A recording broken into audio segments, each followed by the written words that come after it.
मोठं चक्रीवादळ आलेलं आहे. हे तर भयानक वादळ आहे. वादळ चक्रीवाददळ आलेलं आहे, भयानक चक्रीवादळ. आणि हे चक्रीवादळ आम्ही पहिल्यांदा तुम्हाला दाखवतोय प्रेक्षकांना. आमचं चॅनल आहे MHJ. आपला कंटेंट आम्ही चेपला.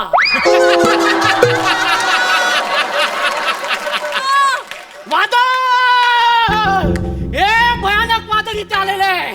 हे भयानक वादळ इथे आलं. मी उडतोय. मी उडतोय. हे चक्रीवादळ चक्री. हे माझे शब्द पण उडतायत. बघा ह्या कठीण प्रसंगात सुद्धा मी तुमच्यासाठी न्यूज घेऊन आलेलो आहे. तुम्हाला काय फरक पडत नाही. माझे शब्द उडतायत. चुकीचा अर्थ घेऊ नका. वादळ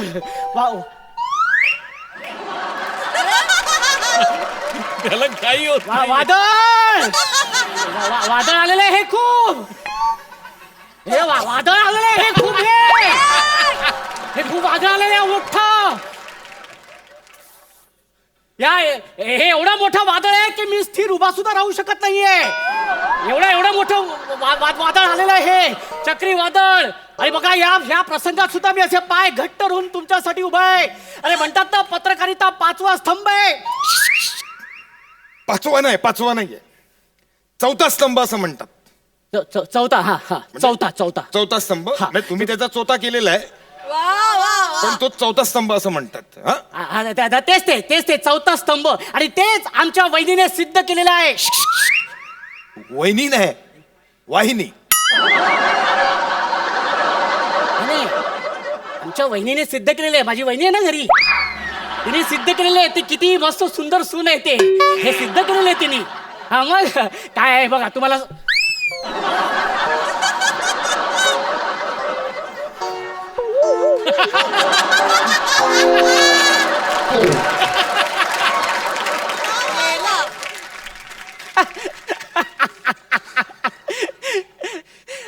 या फालतू जोक नंतर आपण मुद्द्यावरती येऊया.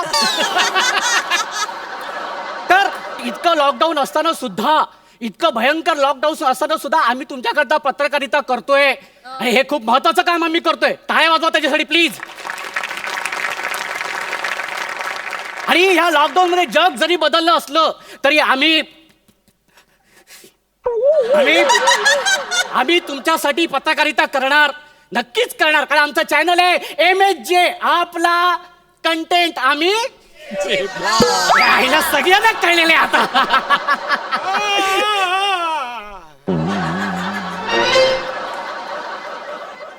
एक मिनिट कसला तरी आवाज येतोय. शास्त्रीय संगीताचा कोणतरी चाहता दिसतोय. कारण लॉकडाऊन मध्ये असे स्वयंभू गायक बरेच निघालेले आहेत. स्तंभ लेखक झालेले आहेत, कवी झालेले आहेत.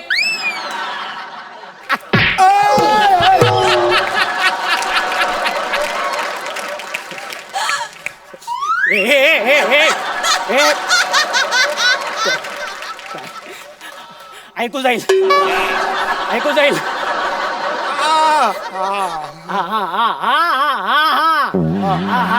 तर हे इसम इथे आलेले आहेत, तर आपण त्यांच्याशी आता डायरेक्ट संवाद साधूया. डायरेक्ट संवाद. नमस्कार.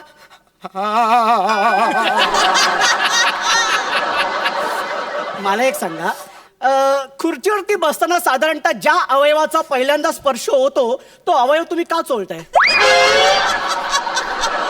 तुम्ही एवढं फिरवून का बोलताय? हे आमचं चॅनल आहे. काय तर मनात इच्छा जरी असली ना तरी सुद्धा आम्ही डायरेक्ट त्या अवयवाचं नाव नाही घेऊ शकत आम्ही. आणि आमच्या चॅनलचे काही तत्व आहेत. म्हणजे काय? अरे आहेत तत्व. म्हणजे असं डायरेक्ट नाही बोलायचं, मस्त कसं वेळ घ्यायचा आणि असं फिरवून फिरवून दळून सगळं मस्त आहे की बोलायचं.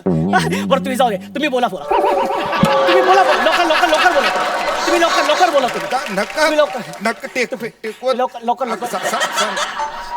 काय नेम धरलाय? तुमचा काही नेम नाही. तुम्ही जाता कुठं सांगतो. काय झालं तुम्हाला सांगतो ए, ए, ए, एक, काय सोशल डिस्टन्सिंग ठेवा. हा? सोशल डिस्टन्सिंग ठेवा.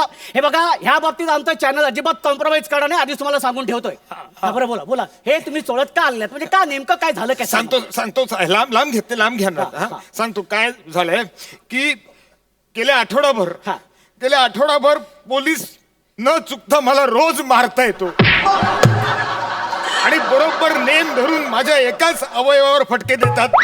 Breaking news. थांबा ना, ऐका ना पूर्ण न्यूज. एका जागेवर फटके देतात तो. आता त्यामुळे ना गेली 8 दिवस झाले मी ना बसलेलोच नाहीये. सगळी कामं मी उभ्यानेच करतो. हा, म्हणजे सगळं आटपल्यानंतर पण आहे ना,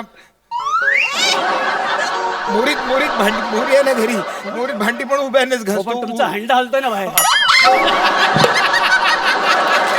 बरोबर, थोडी छोटीशी धक्का लागणारच ना. मग महत्वाचा मुद्दा एवढाच आहे की सगळी कामं मी उभ्यानेच करतोय. हो. त्यामुळे काय सांगू तुम्हाला, म्हणजे तुम्हाला पोलिसांनी खूप मारलेलं आहे, प्रचंड एकदम मारलेलं आहे. अहो, बेदम म्हणजे रोज आणि एकच जागेवर सण म्हणजे अरे एक मिनिट मला सांगा, पोलिसांनी नेमकी तुम्हाला मारहाण का केली? रोज दुपारी जेवण झाल्यानंतर मला तंबाखू खायची सवय आहे. काय तंबाखू खाल्ल्याशिवाय ना मला प्रेशर येत नाही, पोट साफ होत नाही माझं. असा तो माझा प्रॉब्लेम आहे. म्हणून मी तंबाखू आणायला बाहेर आलो तर पोलिसांनी मला हटकलं. त्याने विचारलं, काय कुठे? असं नाही विचारलं, नॉर्मल विचारलं, काय कुठे? मी म्हटलं काय नाही, तंबाखू आणायला चाललोय. ना सण मारायला सुरुवात केली. हो, सण ना तंबाखू मळतात ना तसा मला मळून मारलाय, माहितीये, फार चुना करून टाकलाय पार्श्व भागाचा. तर मला सांगा, अजून पोलिसांनी तुम्हाला कुठल्या कुठल्या कारणासाठी बेदम मारलेले? अनेक कारणांसाठी. काय झालं, पोलिसांनी सगळ्यांना सांगितलंय की नाही की त्या सगळ्या व्हायरल होणाऱ्या अफवांवरती विश्वास ठेवू नका म्हणून. तर फेसबुक वरती मी न्यूज वाचली की व्हायरल होणाऱ्या अफवांवरती विश्वास ठेवू नका. मग मी ठरवलं आपण विश्वास ठेवायचा नाही. दुसऱ्या दिवशी बातमी आली, बाहेर लॉकडाऊन आहे, बाहेर जायचं नाही. म्हटलं हे फेक आहे, लॉकडाऊन वगैरे असं काय नसतं. मी आपलं बाहेर पडलो. पोलिसांनी मारला आणि मला सांगितलं कोंबडा बंद. मला सांगा, तुम्ही जेव्हा तुमची कणिक मळली गेली तेव्हा तुमच्या चेहऱ्यावरती नेमके काय एक्सप्रेशन होते? मादक एक्सप्रेशन्स होते असे.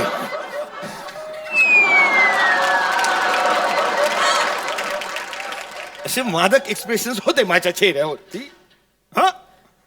मला सांगा, हे असे एक्सप्रेशन कसे असतील? एवढं कळतंय ना, मग कशाला काय विचारताय? एक्सप्रेशन मारल्यानंतर साधारण एक्सप्रेशन कसे असतात? असं नाही हो, काय तुमची व्यथा लोकांपर्यंत पोहोचली पाहिजे, कळलं पाहिजे लोकांना. आता मी नाही का मगाशी ते वादळ उद्या येणार आहे, पण मी आत्ताच सगळं करून दाखवलं की नाही. फील यायला पाहिजे, फील. कळलं तुम्हाला? घ्या पुढे बोला तुम्ही. पुढे बोला. अहो, माझी व्यथा मांडा हो तुम्ही. तेच म्हणते, तुमची व्यथा मांडा. सांगते व्यथा मांडा तुम्ही व्यथा मांडा. असं काय करताय? ते मारते, तुम्ही मारते. कोण आहात कोण तुम्ही? तू काय माणूस आहेस का मस्करी आहेस? तू काय येडा आहेस का? डोक्यावर पडलायस तू? काय बोललास? तू वेडायस काय? बेड आहे? मग तू माझी अक्कल काढतोयस? अरे आम्ही इथे तुम्हाला चॅनलवरती घसा फाडून सांगतोय की बाहेर पडू नका, विनाकारण बाहेर पडू नका, सोशल डिस्टन्सिंग ठेवा, पण तुम्हाला काहीच कळत नाहीये. अरे अक्कल नाहीये तुम्हाला? जरा जबाबदार नागरिक बना. अरे आम्ही तुम्हाला सांगतोय ना, आम्ही हे पत्रकार तुम्हाला इथे इतके कोकळून सांगतोय की बाबा सोशल डिस्टन्सिंग पाळा, कुठे बाहेर पडू नका, तरी पण तुम्ही जाताय. आम्हाला काय नाही होणार, आम्हाला काही होणार नाही. अरे आपण मस्त स्ट्रॉंग, आपण पॉझिटिव्ह राहिलं पाहिजे. अरे असं म्हणून तिथे आकडे वाढतायत. कधी इथे 5, तिकडे 10, तिकडे 15. ती ॲम्ब्युलन्स करत आपली फिरते. अरे इथे हृदयाचे ठोके चुकतात, माहितीये का तुम्हाला? एवढं पण तुम्हाला अक्कल नाही, कळत नाहीये तुम्हाला कळत नाहीये. जर सोशल डिस्टन्सिंग ठेवा, जर जबाबदार बना जबाबदार. 1 मिनिट, मला फोन येतोय. मला फोन येतोय, 1 मिनिट थांबा जरा. हॅलो, हा काय म्हणताय? हो, भूकंप येणार आहे. ओके ठीक आहे, आता न्यूज करतो. ओके ठीक आहे. तर रसिको, आताच ब्रेकिंग न्यूज आहे. कुठल्याही क्षणी भूकंप इथे येऊ शकतो काय? इथे भूकंप आलेला आहे. हे बघा. अरे बापरे, भूकंप आलेला आहे. भूकंप आलाय.